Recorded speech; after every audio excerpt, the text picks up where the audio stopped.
Olá, amigos da Leandro Stormer, eu sou Thiago Bizzi e esse é o Farol LS referente ao pregão do dia 8 de julho de 2015, quarta-feira. Antes da gente começar, deixa eu passar o recado para os desavisados. Amanhã vai ser feriado em São Paulo, portanto a Bolsa não abrirá. Em parte isso ajudou nosso mercado a apresentar um volume menor hoje. Os mercados internacionais vão operar normalmente. Vamos então agora às movimentações do nosso mercado, começando pelo gráfico do índice Bovespa, como sempre. Bom, onde nós estávamos até ontem?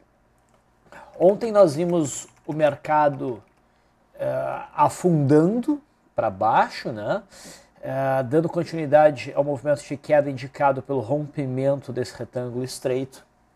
Um alvo de curto prazo, que é a amplitude desse retângulo projetado para baixo, foi alcançado próximo da mínima do dia, e depois disso o mercado inverteu com força, num movimento atípico no intraday. Tá? Eu venho mencionando que, como estava muito óbvio o rompimento para baixo, a gente tinha que ficar muito atento a uma pegadinha, a uma virada brusca do mercado, porque o consenso é sempre perigoso. De certa maneira, a gente teve uns movimentos no intraday bem sacanas, mas o candle de ontem, que foi um martelo, tá? Até com bom volume, ele não deveria ser entendido como um ponto de compra, né, para swing trade. O cenário ainda é baixista, né? No máximo, considerando o gráfico do índice Bovespa, estopar posições vendidas que já teriam alcançado o alvo, tá? Porque houve a superação da máxima, mas não entrar na ponta compradora. Usualmente, quando o mercado estreita muito e rompe essa congestão que levou ao estreitamento e não anda muito e já dá um sinal de reversão, na maior parte das vezes isso gera meramente um processo de respiro, né, onde o mercado volta para dentro da banda, testa ou a média móvel de 9 ou a média móvel de 21 períodos, depois volta a cair. Então, não serve como um ponto de entrada para swing trade, pelo menos se não serve, pelo menos é uma abordagem muito arriscada. Tá? Quando é que a gente pode pensar em operar na ponta compradora a partir desse momento? Quando o mercado deixar claro que isso aqui foi um rompimento falso, ou que pelo menos não vai ter continuidade. Para isso, a gente precisaria ter uma entrada violenta dos preços para dentro da congestão e algum tipo de confirmação. Tá? Isso ainda está distante, então o mercado ainda favorece um movimento de queda e hoje nós tivemos um movimento de queda. Se a gente for considerar o gráfico do futuro, né, que vem sendo operado, o cenário continua claramente sendo de venda, nenhuma máxima foi superada, inclusive a de ontem. Tá? O mercado então segue com viés baixista. Eu havia mencionado com vocês que, vamos voltar para o gráfico do mini índice, que provavelmente a abertura do mini índice seria em gap de baixa. Tá? Mas que o movimento de ontem foi bem significativo, de alta, aqui, e poderia ter continuidade. Tá? O ideal seria a gente ter algum setup intradiário hoje, confirmando a alta, idealmente uma abertura em gap de baixa, seguida do rompimento da linha d'água. Se o mercado abrisse em gap de alta, daí o que a gente esperaria seria a formação de um primeiro movimento, rompimento para cima, para confirmar um cenário mais altista, para a gente se posicionar na ponta compradora com um pouco mais de certeza ao longo do pregão de hoje. Tá? Mas na minha percepção, um gap de baixa era provável. Eu mencionei que se acontecesse uma abertura em gap de baixa, a gente deveria ver isso como oportunidade para compra. Em que cenário? Se ocorresse, né, um setup de fechamento de gap, ou seja, o primeiro candle fosse de cotação bem altista. Não foi o caso, o mercado realmente abriu num gap de baixo, um gap significativo, devolvendo toda essa perna final de alta aqui, mas o primeiro candle foi baixista, então não foi aquele tipo de cenário que eu estava esperando, não é que eu estava esperando, mas que eu gostaria de ter visto para entrar comprando logo aqui. Tá? Ainda assim, o mercado fechou parcialmente o gap, mas não conseguiu sustentar o movimento de alta. Tá? Então não teve enquadramento em nenhum tipo de setup que a gente usualmente trabalha aqui na Leandro Stormer, pelo menos dentro dos modelos discricionários, eu, o Vlad, Leandro. Tá? O mercado então ficou bem errático, Mas dá para perceber um predomínio da força vendedora. O mercado só fechou parcialmente o gap da abertura e ao longo de todo o pregão a gente teve, né, os vendedores tomando conta do mercado e a gente fechou próximo da mínima. Tá? Então a forma como o mercado fechou favorece a quantidade do movimento de quedas. Porém, não teremos pregão na quinta-feira. A gente fica meio à mercê de como vai se movimentar o mercado internacional. Tá? Só abre na sexta-feira e o volume deve ser baixo de novo. O Leandro até escreveu um artigo, né? Não olhem para a Grécia, olhem para a China. E foi bem pertinente porque ontem, né, a China chegou a cair quase 10%. Lá está muito volátil, e o mundo agora começa a olhar lá para a China. Vamos ver o que acontece no pregão de amanhã. Então, de qualquer forma, vamos focar nesse gráfico aqui. Pouco importa o que acontece lá fora. Só estou dizendo que pode ter muita volatilidade no pregão de amanhã. Tá? Porque está tendo muita volatilidade por conta da Grécia e agora principalmente por conta da China. Tá? Se a gente for olhar o gráfico diário, o mercado segue numa direção de queda. Um primeiro alvo foi alcançado, um segundo alvo, né, a gente tinha antes feito a projeção disso aqui, um movimento alternado, nos traria mais ou menos para cá próximo desses fundos, e depois esses fundos aqui. São os três pontos principais que eu vejo como alvo para o movimento de queda. O primeiro aqui, de curto prazo, já foi alcançado, que era a duplicação desse canal lateral, né, desse retângulo para baixo. Tá?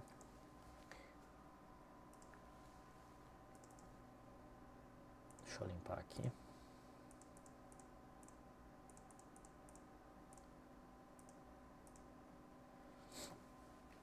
Muito bem. E o mercado americano?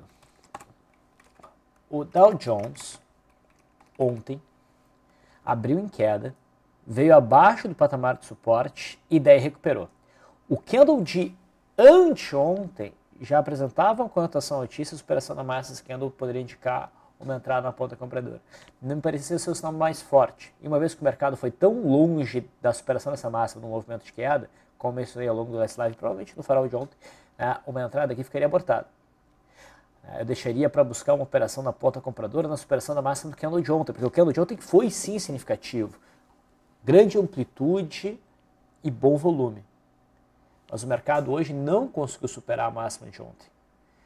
O mercado passou o pregão inteiro em queda. Ele abriu, inclusive, numa barra elefante, que levou a esse movimento de queda ao longo de todo o pregão. Os preços conseguiram fechar abaixo do patamar de suporte, esse retângulo. O problema é que essa sombra aqui não deixa o rompimento tão claro, né? Tão inequívoco assim. Né? Mas eu já vejo aqui um desequilíbrio muito forte favorecendo a força vendedora, e para mim isso aqui seria um rompimento? Seria, mas eu buscaria a confirmação pela perda dessa mínima, talvez sendo um pouco mais conservador dessa mínima aqui. Tá? O mercado americano dando continuidade de movimento de queda provavelmente aceleraria então em busca do fundo de dezembro e de fevereiro. Okay? No S&P 500 futuro, o cenário não era de entrada pela superação da máxima de ontem, porque a gente tinha uma zona de resistência aqui muito forte por todos esses fundos e por essa fronteira de gap. Então o que a gente precisava, como o Fábio tinha mencionado, seria um candle que viesse a romper, fechar acima dessas máximas todas, idealmente fechando acima da média móvel de 21 períodos, tendo sua máxima superada.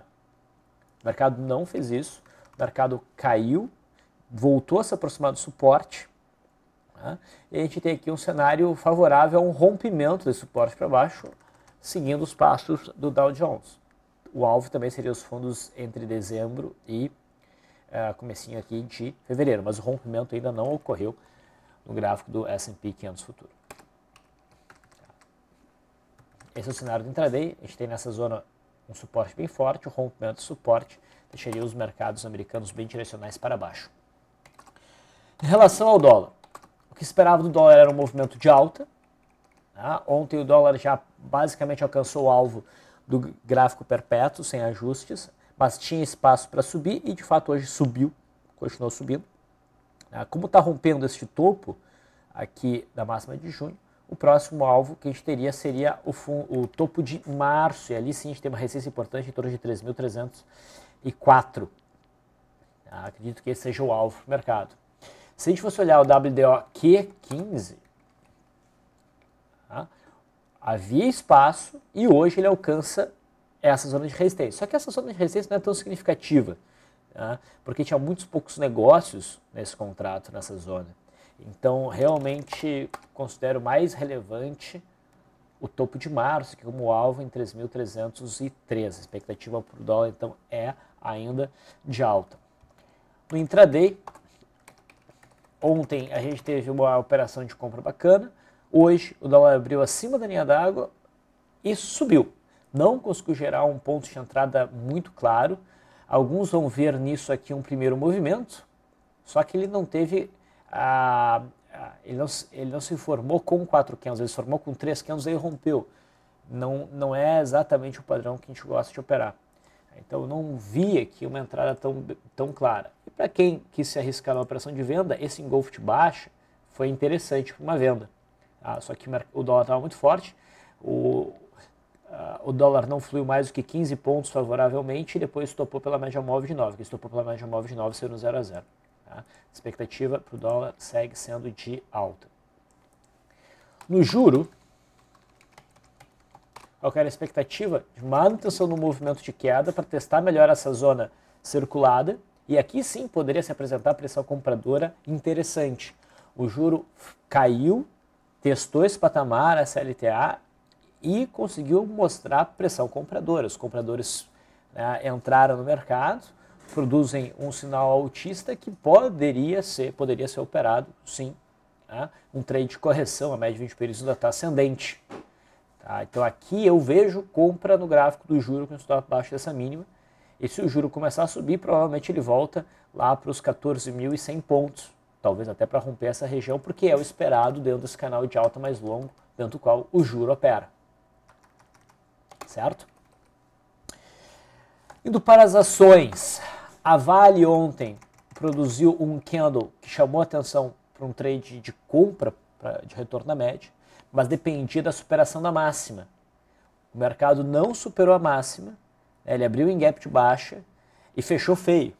Então vai parecendo que a Vale não vai desenvolver um trade de retorno à média aí.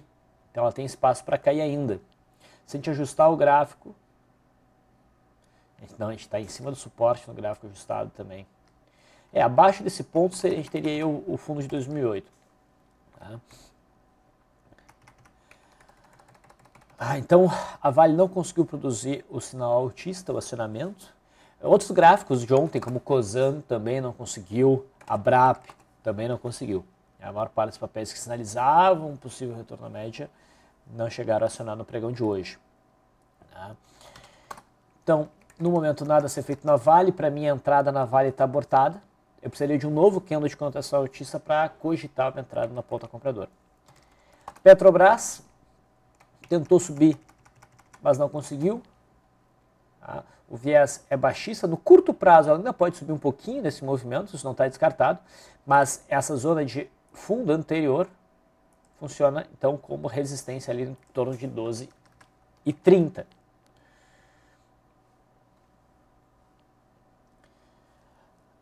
Setor de siderurgia, Gerdau já mostra algum nível de fraqueza.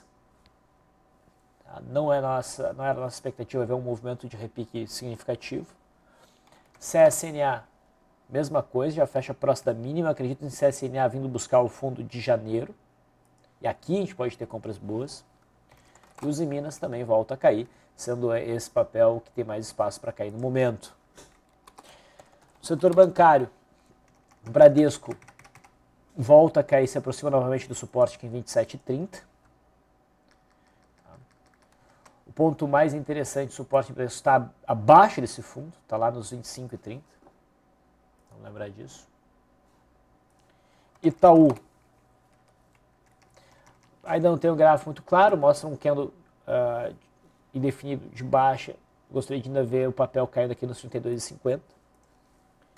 E o Banco do Brasil começa a dar os primeiros sinais de rompimento, tanto da média móvel de 20 períodos, quanto desse suporte dado pelo gap aqui no intraday. No intraday houve um rompimento. parcial ontem e hoje novamente rompe um novo suporte. A expectativa então fica sendo de queda para o Banco do Brasil, mas ainda não ficou tão claro. Gostaria de ver a perda da mínima de hoje, no pregão de sexta-feira, daí provavelmente o Banco do Brasil deve acelerar para baixo. No intraday, esses papéis todos não geraram entradas. Tá? A gente pode destacar o cenário de Embraer. Embraer apresentou uma boa alta hoje, abrindo em gap de alta, subiu, um volume projetado bem significativo. Tá? A resistência imediata está aqui nos 24,60, mas não chega a chamar atenção para realmente uma posição de swing trade. Vai para olhar mais no intraday. Tá? Na sexta-feira, a gente acompanha esse papel para uma operação na ponta compradora hoje. Tá? Então a gente estava esperando aqui o primeiro movimento ou um power breakout. Houve o rompimento do primeiro movimento, mas repara que não tem volume nenhum no momento que o mercado rompeu e isso levou a um rompimento falso. O mercado veio na direção contrária. Okay? Então a gente não teve um sinal bom para a entrada em Embraer. BIF3 chamou a atenção ontem para uma entrada de swing trade, superação na máxima de ontem poderia levar um ponto de entrada. Esse sinal foi acionado. Tá? No intraday também houve um sinal para compra, rompendo a linha d'água com uma barra elefante. Tá? O trade foi acionado, mas logo depois o papel gerou stop pela média móvel de 9. E a forma como o papel se comportou hoje, não gostei muito para esse trade aí de swing trade. Até mencionei na last live, talvez se o cara fez a posição de swing trade, encerrar parcialmente na frustração da barra elefante aquele intraday. Tá? Porque não ficou legal, então reduzir a exposição. Copel. Opa, eu já estou indo aí para intraday. Vamos seguir aqui pelo gráfico diário. Tá? Então a gente falou de Embraer. FER3 talvez seja um dos papéis mais bonitos do pregão de hoje.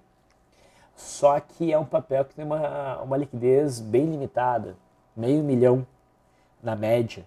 Então não é significativo. Mas o que a gente tem aqui? A gente tem uma barra de ignição com bastante volume, depois de um longo movimento de queda, e que geraria a entrada na superação da máxima, ainda distante não digo, mas ainda tem um espaço para a média móvel de 20 períodos. Se estivesse em cima da média, não seria tão bom. Como tem espaço, daria para operar com stop abaixo da mínima. Então, FER3 chama atenção. Quem também chama atenção, Gafisa. Na verdade, Gafisa está mais bonita, perdão. São dois papéis aí do mesmo setor. Gafisa ficou um tempo trabalhando aqui em cima dos 2,26. E o candle de hoje é uma barra elefante para o gráfico diário que consegue fechar acima das principais médias, fecha próximo da máxima e tem um bom espaço para o mercado fluir no movimento de alta se essa máxima aqui for acionada, tá, assimetricamente. A única resistência significativa que a gente tem mesmo está lá em 2,89. Então o potencial de alta é bem significativo. É um sinal que eu considero forte. Tem que superar a máxima para gerar entrada e stop abaixo da mínima. De resistência, a única resistência que tem é a média móvel de 50, aqui inclinada para baixo, mas ela não é tão significativa. Tá? Então, até o momento, Gafisa é o papel mais interessante. Lojas Renner. Não gera uma entrada, tá? Mas está gerando uma frustração de um rompimento. Lojas Renner vem num longo movimento de alta. Tá? Recentemente, aqui no dia 2, rompeu novamente uma zona de resistência, até com bom volume permitindo a entrada. Isso aqui era um processo de pullback inicialmente, mas repara o que aconteceu ontem. Aconteceu o que não deve acontecer no pullback. O mercado acelerou para chegar na resistência rompida, acelerou, fez um candle de maior amplitude e o volume foi significativo. Hoje o mercado deu continuidade e fecha claramente abaixo, tanto essa mínima quanto essa mínima. Então vai estopando todo mundo que entrou no rompimento. Tá?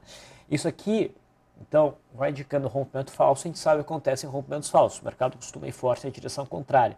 Então, Lojas Renner vai acenando com a possibilidade de uma queda até 103. Tá? Uma queda aí de uns 9%. Alguém bem agressivo poderia usar a perda da mínima que é de hoje como um ponto de entrada, com um stop um pouco acima da máxima de hoje. Tá? Ou, idealmente, se a gente conseguir achar uma brecha no intraday para fazer uma operação short e segurar essa posição se possível. Tá? Então não chega a ter um setup muito claro aqui, mas lojas Renner ameaça um bom movimento de queda. TIMP 3, lembram que quando o TIMP 3 começou esse movimento de alta, dizia que tinha uma resistência muito forte por volta dos 10,50, que era o suporte do retângulo no semanal longo. O papel foi lá, bateu, alcançou a média móvel de 20 períodos e agora começa no semanal, a gente está vendo aqui o gráfico semanal, a se direcionar para baixo novamente.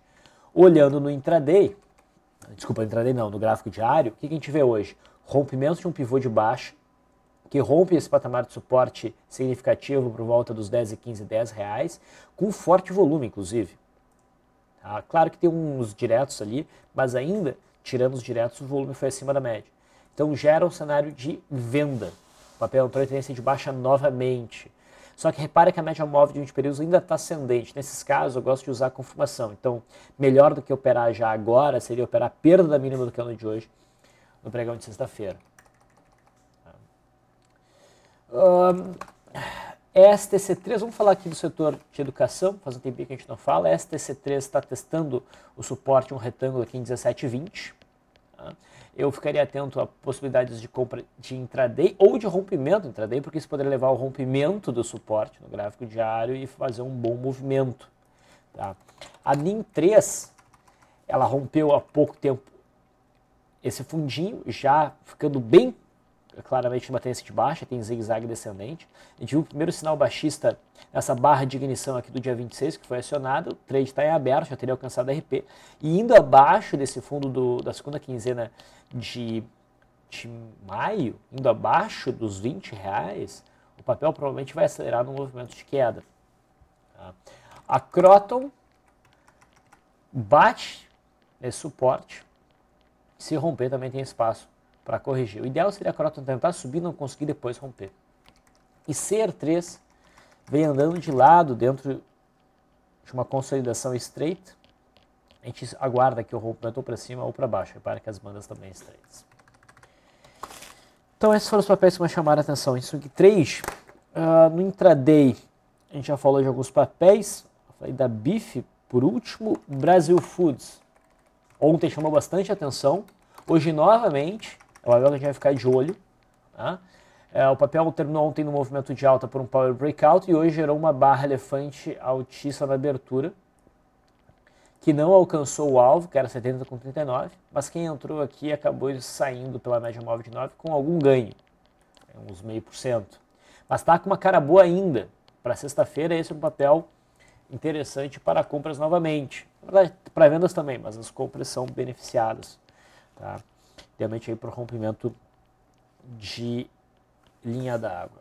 Daí sim, Copel. Copel gerou um bom trade de rompimento de linha d'água. Rompendo as principais médias, entrada próxima da média móvel de períodos, teve um bom movimento de alta. Foi um trade bacana. Embraer nós vimos o rompimento falso, não gerou entrada intraday, o volume foi baixíssimo. EZTC3 gerou uma entrada para o barra elefante, que sofreu stop, mas um stop barato. Depois não foi para lugar nenhum.